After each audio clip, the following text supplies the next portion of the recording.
Hey, what's up, guys? I recently watched a video that was made by Gambino and he was talking about Shane Mosley's last fight that ended with a controversial draw. And I pretty much agreed with everything he had to say. He said that Shane Mosley just looked bad. He was missing a lot of his punches. He showed bad cardio once again, like he did with Mayweather. And basically his performance just wasn't good.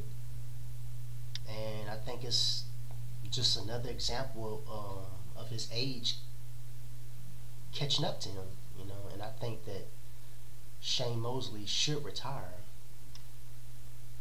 because he's got nothing else to prove. He's fought a lot of great fighters over the years.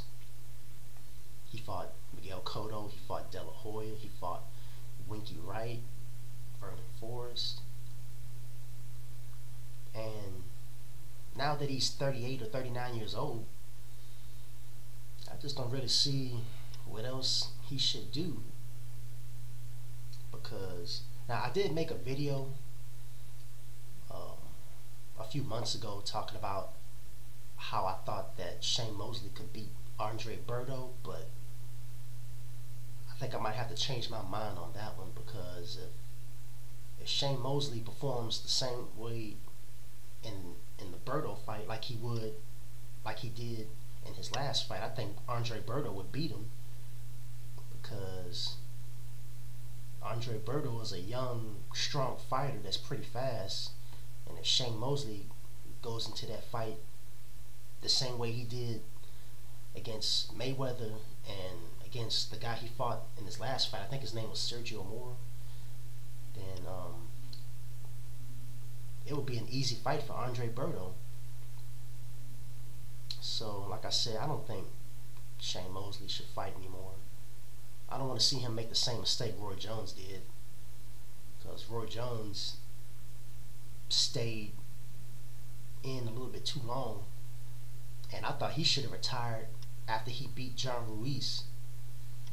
But as you've seen, he stayed in, then he got knocked out by Antonio Tarver, then he got knocked out by Glenn Johnson, then he got knocked out by this European fighter that I've never even seen before.